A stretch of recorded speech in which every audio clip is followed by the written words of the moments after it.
പരിശുദ്ധ റമദാൻ ശരീഫിലെ അവസാന 10 നമ്മൾ ധാരാളമായി അള്ളാഹുവിനോട് തേടേണ്ടതും തേടുന്നതും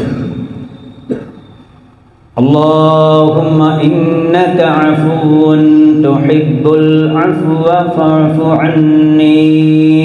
എല്ലാവരും അല്ലാഹുമ്മ ഇന്നക അഫൂൻ തുഹിബ്ബുൽ അഫ്വ ഫഅഫു അന്നി. എന്താണ് പറയുന്നത്? അല്ലാഹുവേ, നീ മാപ്പ് നൽകുന്നവനാണ്, മാപ്പ് നിനക്കിഷ്ടമാണ്, അതുകൊണ്ട് എനിക്ക് നീ മാപ്പ് തരണമേ എന്നാണ്. അള്ളാഹു നമുക്ക് മാപ്പ് തരട്ടെ. എന്തുകൊണ്ടാണ് അവസാനത്തെ 10 ഇങ്ങനെ ഒരു പ്രാർത്ഥന നമ്മൾ നടത്തുന്നത്? ഒന്നാമത്തെ 10 കാരുണ്യത്തെ ചോദിച്ചു, രണ്ടാമത്തെ 10 കൂടുതലായി പാപമോചനം എന്ന മഗ്ഫിറത്തിനെ ചോദിച്ചു, മൂന്നാമത്തെ 10 നമ്മൾ കൂടുതലായി ചോദിക്കുന്നത് മാപ്പിനെയാണ്. മഹദിയായ ആയിഷ റളിയല്ലാഹു തആല അൻഹാ മുത്തുനബി സല്ലല്ലാഹു അലൈഹി വസല്ലമ തങ്ങളോട് ചോദിച്ചു, യാ റസൂലല്ലാഹ്, ലൈലത്തുൽ ഖദ്ർ എന്നാണെന്ന് എനിക്ക് മനസ്സിലായാൽ കൂടുതലായി ഞാൻ ചൊല്ലേണ്ടത് എന്താണ് നബിയേ? അവിടുന്ന് പറഞ്ഞു, ആയിഷ, അല്ലാഹുമ്മ ഇന്നക അഫൂൻ തുഹിബ്ബുൽ അഫ്വ ഫഅഫു അന്നി എന്ന് തേടണേ. എന്താണ് ഈ പ്രാർത്ഥനയുടെ പൊരുൾ? എന്തുകൊണ്ടായിരിക്കാം ഇങ്ങനൊരു പ്രാർത്ഥന അധികരിപ്പിക്കണമെന്ന് മുത്തുനബി പറഞ്ഞത്? അഫ്വ് എന്നാൽ എല്ലാ കുറ്റങ്ങളും മറന്ന് ആത്മാർത്ഥമായി എല്ലാ ശിക്ഷകളും വേണ്ട എന്ന് വെക്കുന്ന തീരുമാനത്തിനാണ് അഫ്വ് എന്ന് പറയാം. എല്ലാ തെറ്റും മറക്കാം, എല്ലാ തെറ്റും മറന്ന് ഒരു ശിക്ഷയും ഇല്ലാത്ത വിധം അവനെ അതിൽ നിന്ന് ഒഴിവാക്കുന്നതിനാണ് അഫ്വ് എന്ന് പറയാം. അപ്പം നിങ്ങൾക്ക് തോന്നും, അപ്പം അതന്നല്ലേ മഗ്ഫിറത്തുന്ന്? അല്ല, മഗ്ഫിറത്ത് വ്യത്യാസമുണ്ട്. മഗ്ഫിറത്ത് എന്നാൽ ആ ചെയ്ത തെറ്റിൻ്റെ ശിക്ഷ വേണ്ട എന്ന് വെക്കും, എന്നാൽ ആ തെറ്റ് തെറ്റായി അപ്പോഴും അവിടെ നിലനിൽക്കും എന്നതാണ് മഗ്ഫിറത്തിൻ്റെ പ്രത്യേകത. മനസ്സിലായില്ല? മഗ്ഫിറത്തും അഫ്വും തമ്മിലുള്ള വ്യത്യാസം എന്താണ്? മഗ്ഫിറത്ത് എന്ന് പറഞ്ഞാൽ, ഇപ്പം നമ്മളൊരു തെറ്റ് ചെയ്തു അള്ളാഹുവിനോട് മഗ്ഫിറത്ത് തേടിയാൽ ആ തെറ്റ് അവിടെ നിലനിൽക്കുമെങ്കിലും അതിനുള്ള ശിക്ഷ അള്ളാഹു വേണ്ടാന്ന് വെക്കും. അതാണ് മഗ്ഫിറത്ത്.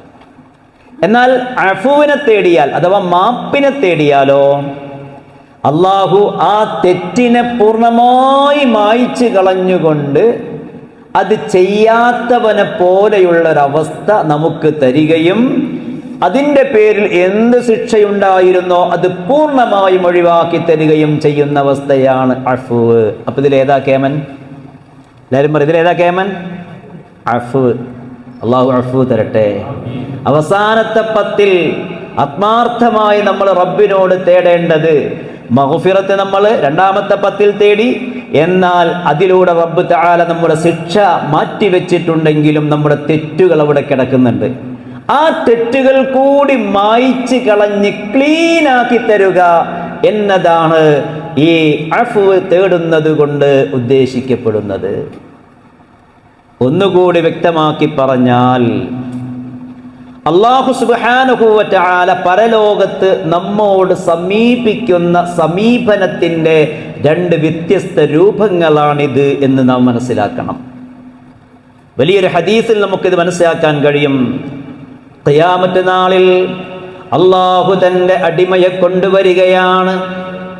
എന്നിട്ട് പറയും, ഇങ്ങോട്ടടുത്തുവാ, ഇങ്ങോട്ടടുത്തുവാ. അല്ലാഹു തൻ്റെ ദാസനെ അരികിലേക്ക് വിളിക്കും. എന്നിട്ടവർക്കിടയിലുള്ള മറയങ്ങ് മാറ്റിക്കളയും. അങ്ങനെ മറയങ്ങ് മാറ്റിക്കളയുമ്പോ അള്ളാഹു അവനോട് ചോദിക്കുന്നു, നിനക്ക് ഇന്നാലിന്ന പാപങ്ങൾ ഓർമ്മയുണ്ടോ? ഇന്നാലിന്ന സമയത്ത് ഇന്നാലിന്നിടത്ത് വെച്ചുകൊണ്ട് നീ ചെയ്ത പാപങ്ങൾ നീ ഓർക്കുന്നോ? അയാൾ പറയും, നഅം യാ റബ്ബ്, എനിക്ക് ഓർമ്മയുണ്ട് റബ്ബേ, എനിക്ക് ഓർമ്മയുണ്ട് റബ്ബേ, ഞാൻ അതിന് നിന്നോട് പൊറുക്കലിനെ തേടിയിട്ടുണ്ടല്ലോ. മുത്ത് നബി പറയാണ്, ഫയളുന്നുൽ അബ്ദു അന്നഹു ഖാലിഖുൻ, അന്നത്തെ ആ തെറ്റിന്റെ പേരിൽ അല്ലാഹു തന്നെ ശിക്ഷിക്കുമോ എന്നവൻ വിചാരിക്കുന്ന അവസ്ഥയിൽ അവൻ ചെയ്തു കൂട്ടിയ പാപങ്ങൾ അവന്റെ കൺമുൻപിൽ അങ്ങനെ കാണും. എന്നിട്ട് അല്ലാഹു അവനോട് പറയും, സതർതുഹാ അലൈക ഫിദ്ദുനിയാ, ദുനിയാവിൽ വെച്ചുകൊണ്ട് നീ എന്നോട് പൊറുക്കലിനെ തേടിയപ്പോ ഞാനത് മറച്ചു വെച്ചിരിക്കുകയായിരുന്നു. അതങ്ങനെ മറച്ചങ്ങ് വെച്ചു, അതിൻ്റെ ശിക്ഷയും നിന്റെ മേലൊഴിവാക്കി. എന്നാൽ ഇപ്പോൾ ഞാനിതാ പുറത്തു തരികയാണ് എന്ന് അല്ലാഹു അവനോട് പറയുമെന്ന് മുത്ത് റസൂലുള്ളാഹ്. ഇതാണ് മഗ്ഫിറത്തിന്റെ പ്രത്യേകത. ഇനിയോ മറ്റൊരു ഹദീസിൽ കാണാം, കേട്ടോളൂ, മഹാന്മാര് പഠിപ്പിക്കുകയാണ്, അഫ്വ് കിട്ടിക്കഴിഞ്ഞാൽ അഹ്ലുൽ അഫ്വി, മാപ്പ് ലഭിച്ച ആളുകൾ, മാപ്പിന് വേണ്ടി തേടിയ ആളുകൾ, ഹുമുല്ലദീന യദ്ഖുലൂനൽ ജന്നത ബിഗൈരി ഹിസാബ്, അവർ വിചാരണയില്ലാതെയാണ് സ്വർഗത്തിലേക്ക് പോവുക. മാഷാ അല്ലാഹ്. ആര് ആര് മാപ്പ് കിട്ടിയവർ, അഫ്വ് തേടി അഫ്വ് ലഭിച്ച ആളുകൾ വിചാരണയില്ലാതെ സ്വർഗത്തിലേക്ക് പോകും. അതുകൊണ്ടായിരിക്കാം അവസാനത്തെ പത്തിൽ എന്ത് തേടാൻ പറഞ്ഞത്? ഉറക്കെ പറ, അഫ്വ് തേടാൻ പറഞ്ഞത്. തേടിയ അല്ലാഹുമ്മ ഇന്നക അഫൂൻ തുഹിബ്ബുൽ അഫ്വ ഫഅഫു അന്നീ, മാപ്പാക്ക് റബ്ബേ, മാപ്പാക്ക് റബ്ബേ, അല്ലാഹ് മാപ്പ് തരട്ടെ. മാപ്പ് കിട്ടിയാൽ പ്രിയമുള്ളവരെ വിചാരണയില്ലാതെ സ്വർഗത്തിലേക്ക് അങ്ങ് പോകാം. അങ്ങനെ പോകുന്നവരുടെ ഇമാമാണ് ഇമാമുഹും അബൂബക്കർ സിദ്ദീഖ്. ഹിസാബില്ലാതെ സ്വർഗത്തിലേക്ക് പോകുന്നവരുടെ ഇമാം സയ്യിദുനാ അബൂബക്കർ സിദ്ദീഖ് തങ്ങളാണെന്ന് മുത്തുനബി തങ്ങൾ നമ്മെ പഠിപ്പിക്കുകയാണ്. അപ്പൊ അതുകൊണ്ട് അഫു എന്നത് വലിയൊരു ഭാഗ്യമാണ്. അഫു എന്നത് വലിയൊരു ഭാഗ്യാണ്. അല്ലാഹു തരട്ടെ. അതുകൊണ്ടാണ് അവസാനത്തെ പത്തില് നമ്മൾ അഫ്വിന് വേണ്ടി തേടേണ്ടത് ധാരാളമായി തേടിക്കൊണ്ടിരിക്കണം. മുത്തുനബി തങ്ങൾ ആയിഷ ബീവിയോട് പറഞ്ഞതും അഫ്വിന് വേണ്ടി തേടണേ, അഫ്വിന് വേണ്ടി മാപ്പിരക്കണേ എന്നാണ്. നോക്കൂ നിങ്ങൾ, അല്ലാഹു സുബ്ഹാനഹു വ തആല നമുക്ക് അഫ്വ് തരണമെങ്കിൽ ആദ്യം നമ്മളത് ഉള്ളവരാകണം. അല്ലാഹു നമ്മോട് പറയുന്നു സൂറത്തുൻ നൂർ, വൽഅഫു വൽയസ്ഫഹു അലാ തുഹിബ്ബൂന അൻ യഗ്ഫിറല്ലാഹു ലക്കും. നിങ്ങൾ മാപ്പ് ചെയ്യണം, വിട്ടുവീഴ്ച ചെയ്യണം, എന്നാലേ അല്ലാഹു നിങ്ങൾക്ക് മാപ്പ് തരൂ, പുറത്തു തരൂ. നിങ്ങൾ ആഗ്രഹിക്കുന്നില്ലേ അല്ലാഹു നിങ്ങളുടെ പാപങ്ങൾ പൊറുക്കണമെന്ന്? എങ്കിൽ നിങ്ങൾ മാപ്പ് ചെയ്യണേ, വിട്ടുവീഴ്ച ചെയ്യണേ. സൂറത്തുൻ നൂർ വല്ലാത്തൊരു പ്രയോഗമാണല്ലോ അത്. നമ്മളിങ്ങനെ അള്ളാഹിനോട് പടച്ചോനെ പുറത്തിരണേ, മാപ്പിരണേ, മാപ്പിരണേ എന്നിങ്ങനെ പറയുന്നുണ്ട്. നമ്മളാണെങ്കിലോ, നമ്മളോട് ആരോ എന്തോ ചിലത് പറഞ്ഞു പോയി, അല്ലെങ്കിൽ ചെയ്തു പോയി, അതിൻ്റെ പേരിൽ പകയുമായി ആനപ്പക പോലെ നടക്കുന്ന നമ്മളാണ്. വെറുപ്പും വിദ്വേഷവും ഉള്ളിൽ വെച്ച് കാപട്യ ചിരിക്കുന്ന നമ്മളാണ്. രക്തബന്ധങ്ങൾ വരെ പിണങ്ങി നടക്കുന്ന നമ്മളാണോ അല്ലാഹുവോട് മാപ്പ് ചോദിക്കുന്നത്? കിട്ടിയ തന്നെ കിട്ടൂല, കിട്ടൂല. പ്രിയമുള്ളവരെ, തെറ്റുകൾ സംഭവിക്കാം, നമുക്കിടയിൽ പ്രശ്നങ്ങൾ ഉണ്ടാവാം. ഒന്നിച്ചു വെക്കുന്ന പാത്രങ്ങളാകുമ്പോ തട്ടാം, മുട്ടാം, പൊട്ടാം. പക്ഷേ അതിൻ്റെ പേരിൽ ഒരിക്കലും നമ്മൾ പിണങ്ങി നിൽക്കരുത്, പിണക്കം തുടരരുത്, അത് അവസാനിപ്പിക്കണം. നോക്കൂ നിങ്ങൾ, മഹാനായ യൂസുഫ് നബി അലൈഹിസ്സലാമിന്റെ ചരിത്രം പറയുന്ന സൂറത്ത് യൂസുഫിൽ നമുക്ക് കാണാം. മഹാനായ യൂസുഫ് നബി അലൈഹിസ്സലാമിന് സഹോദരങ്ങൾ ചെയ്ത വലിയ ക്രൂരതയുടെ കഥയറിയാമല്ലോ. യൂസുഫ് നബിയോട് പിതാവിനുണ്ടായ സ്നേഹം, ഇഷ്ടം കാരണമായി മറ്റു മക്കൾക്ക് ഉള്ളിൽ പക വരികയും വെറുപ്പ് വരികയും, അങ്ങനെ പിതാവിനെ കബളിപ്പിച്ചുകൊണ്ട് തെറ്റിദ്ധരിപ്പിച്ചുകൊണ്ട് തങ്ങളുടെ കൂടെ ആടുമേക്കാനായി കാട്ടിലേക്ക് കൂട്ടിക്കൊണ്ടുപോയി കാട്ടിൽ വെച്ച് കൊല്ലാൻ അവർ തീരുമാനിക്കുന്നു. എന്നാൽ കൂട്ടത്തിൽ ഒരാൾ പറഞ്ഞു, കൊല്ലണ്ട, ഇവിടെ വലിയൊരു പൊട്ടക്കിണറുണ്ട്, അതിലേക്ക് തള്ളിയിടാം. അങ്ങനെ അവർ കൊണ്ടുപോയി.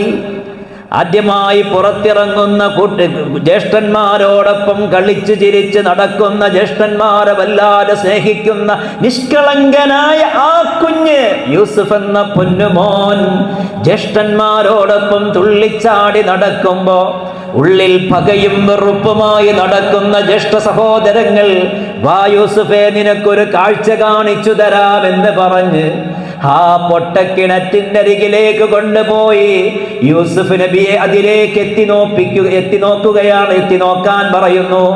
അങ്ങനെ യൂസുഫ് എന്ന പൊന്നുമോൻ കിണറിന്റെ ചാരേ നിന്ന് കിണറ്റിലേക്ക് എത്തി നോക്കുമ്പോ ദയയില്ലാത്ത സഹോദരങ്ങൾ യൂസുഫ് നബിയെ അതിലേക്ക് തള്ളിയിടുകയാണ്.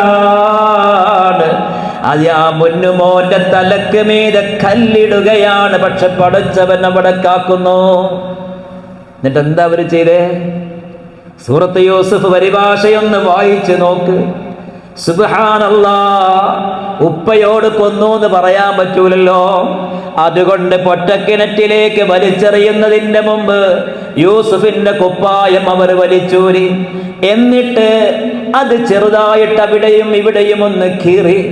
എന്നിട്ട് അവിടെയതാ ഒരാടിനെ അറുത്തുകൊണ്ടതിന്റെ രക്തം ഈ കുപ്പായത്തിൽ അങ്ങ് പുരട്ടി. ഉപ്പയോട് പറഞ്ഞു, ചെന്നായ പിടിച്ചതാണെന്ന് പറഞ്ഞ് ഉപ്പയുടെ മുമ്പിൽ അവർ പൊട്ടിക്കരഞ്ഞുകൊണ്ട് നാടകം അഭിനയിച്ചു. വലിയ ചരിത്രാണ്. പക്ഷേ പിതാവിനത് ഉൾക്കൊള്ളാൻ കഴിഞ്ഞില്ലെങ്കിലും വേദനയോടെ കരഞ്ഞ് കണ്ണുനീരിറ്റ് വീണ് അവസാനം കണ്ണിന്റെ കാഴ്ച പോയി എന്ന് ചരിത്രം. എന്നാൽ യൂസുഫ് നബി അള്ളാഹു രക്ഷപ്പെടുത്തി. ഒരു കച്ചവട സംഘം അതിൽ വരുന്നു. വെള്ളം കോരാൻ വേണ്ടി അവർ ബക്കറ്റ് ഇറക്കിയപ്പോ ആ ബക്കറ്റിൽ യൂസുഫ് എന്ന് പറയുന്ന സുന്ദര ബാലൻ കയറി വരുന്നു. നല്ല സുന്ദരനായ ബാലനെ കണ്ടപ്പോൾ അവർ സന്തോഷിക്കുന്നു. അങ്ങാടിയിൽ കൊണ്ടുപോയി മനുഷ്യ ചന്തയുള്ള കാലത്ത് ഈ സുന്ദരനായ പൊന്നുമോനെ കൊണ്ടുപോയി അവർ വലിയ വിലക്ക് വിൽക്കുന്നു. മിസ്ര രാജാവിന്റെ വീട്ടിലെത്തുന്നു. ചരിത്രം വിശാലമാണ്. എന്തോ ആവട്ടെ, അവസാനം യൂസുഫ് നബി അലൈഹിസ്സലാത്തു വസ്സലാം ആ രാജ്യത്തിന്റെ അധികാര സ്ഥാനത്തേക്ക് വരുന്നു. നാട്ടിലാകെ വരൾച്ചയും പ്രയാസങ്ങളും ഉണ്ടായപ്പോ സഹോദരങ്ങൾ അറിയുകയാണ്, ഇന്നാലിന്ന നാട്ടില് ഉദാരനായൊരു രാജാവുണ്ട് പോലും. നാട്ടിലെ വരൾച്ചയും ദുരിതവും കാരണം ബുദ്ധിമുട്ടുന്ന ആളുകൾക്ക് അദ്ദേഹം റേഷൻ കൊടുക്കുന്നുണ്ടെന്നറിഞ്ഞപ്പോ, പ്രിയമുള്ളവരെ, ഈ ജ്യേഷ്ഠ സഹോദരങ്ങൾ ഉദാരനായ യൂസുഫ് നബിയുടെ ചാരത്തെത്തുകയാണ്. സുബ്ഹാനല്ലാഹ്, ഈ ഭൂമിയിൽ നിന്നില്ലാതാക്കാൻ ശ്രമിച്ച തങ്ങളുടെ സഹോദരൻ യൂസുഫിന്റെ അരികിലേക്ക്, കാൽച്ചുവട്ടിലേക്ക് ജ്യേഷ്ഠ സഹോദരങ്ങൾ എത്തിയെങ്കിലും അവർ തിരിച്ചറിഞ്ഞില്ല. പക്ഷേ യൂസുഫ് നബി അത് തിരിച്ചറിയുന്നു. അങ്ങനെ ചെറിയ സംഭവവികാസങ്ങളൊക്കെ അവർക്കിടയിൽ ഉണ്ടാകുന്നുണ്ട്. ഏതായാലും അവസാനം ഇത് യൂസുഫാണെന്ന് തിരിച്ചറിഞ്ഞപ്പോ പിതാവിനെ യൂസുഫ് നബിയുടെ അരികിലേക്ക് കൊണ്ടുവന്ന് സിംഹാസനത്തിന്റെ അരികിലെത്തിച്ചപ്പോ, പ്രിയമുള്ളവരെ, പേടിച്ച് വിറച്ച തൻ്റെ ജ്യേഷ്ഠ സഹോദരങ്ങൾ യൂസുഫ് നബിയുടെ കാൽക്കൽ ചെന്നുകൊണ്ട് മാപ്പ് ചോദിക്കുന്ന രംഗം ഖുർആനിലുണ്ട്. പൊറുക്കണേ, മാപ്പാക്കണേ എന്ന് പറഞ്ഞ് കരയുമ്പോ പ്രിയപ്പെട്ട പ്രവാചകൻ അവിടുന്ന് പറഞ്ഞ വാക്കുണ്ട്. അത് നമ്മളൊക്കെ വെറുമൊരു ചരിത്രമായി കേൾക്കേണ്ടതല്ല, കൽബിനകത്ത് കയറ്റണം. യൂസുഫ് നബി പറഞ്ഞു, ലാ തസ്രീബ അലൈക്കുമുൽ യൗമ യഗ്ഫിറുല്ലാഹു ലക്കും വഹുവ അർഹമുർ റഹീമീൻ. നിങ്ങളോട് എനിക്ക് ശത്രുതയില്ല, പക തീർക്കലില്ല, പകപോക്കലില്ല, എനിക്ക് വെറുപ്പില്ലെന്ന് പറഞ്ഞ് തന്നെ കൊല്ലാൻ വേണ്ടി പൊട്ടക്കിണറ്റിലേക്ക് എറിഞ്ഞ, തന്നെ അപായപ്പെടുത്താൻ വേണ്ടി ശ്രമിച്ച തന്റെ കൂടെ പിറപ്പുകളോട് പുറത്തു കൊടുത്ത, മാപ്പ് കൊടുത്ത, കരുണ കാണിച്ച സയ്യിദുനാ യൂസുഫ് നബി അലൈഹിസ്സലാം. അത്രയൊന്നും വലിയ ക്രൂരത നമ്മളെ കൂടെ പുറപ്പെടാരും ചെയ്തിട്ടില്ലല്ലോ. അല്ല പറയാണ്, ഇത്രമേൽ കാരുണ്യം കാണിച്ച ആ യൂസുഫ് നബിയെ നെഞ്ചിലേറ്റേണ്ടവരാ നമ്മളൊക്കെ. ഉടപ്പിറപ്പുകളോട് ക്ഷമ കാണിക്കണേ, പുറത്തു നൽകണേ, മാപ്പ് നൽകണേ. ഈ പാപം ചെയ്ത ജ്യേഷ്ഠ സഹോദരന്മാരൊക്കെ വാപ്പയോട് ചെന്ന് പറയുന്നുണ്ട്, യാ അബാനസ്തഗ്ഫിർ ലനാ ദുനൂബനാ ഇന്നാ കുന്നാ ഖാതിഈൻ. പൊന്നുപ്പാ പൊറുക്കണം, ഹപ്പാക്കണം, ഞങ്ങൾക്ക് തെറ്റുപറ്റിപ്പോയി, ഞങ്ങൾക്ക് തെറ്റുപറ്റിപ്പോയി. എന്താ ഉപ്പ പറഞ്ഞത്? ഖാല സൗഫ അസ്തഗ്ഫിറു ലക്കും റബ്ബി ഇന്നഹു ഹുവൽ ഗഫൂറുർ റഹീം. അല്ലാഹ് പുറത്തു തരും. തൻ്റെ മക്കൾക്ക് പുറത്തു കൊടുക്കാൻ വേണ്ടി തേടുന്ന പിതാവ്. പ്രിയമുള്ളവരെ, നമ്മൾ ആലോചിക്കേണ്ടത്, പൊറുക്കാനും മറക്കാനും നമുക്ക് കഴിഞ്ഞെങ്കിലേ അല്ലാഹ് നമുക്ക് പുറത്തു തരികയുള്ളൂ. അപ്പൊ അതുകൊണ്ട് ഈ അവസാനത്തെ പത്തിൽ അഫൂവിനെ തേടുന്ന, മാപ്പ് തേടുന്ന നമ്മൾ മറ്റുള്ളവർക്ക് മാപ്പ് കൊടുക്കാൻ തയ്യാറായാൽ നമുക്ക് രക്ഷപ്പെടാം. വല്ലമ്മാ ഖസാ ഖൽബി വളഖസ് മദാഹിബി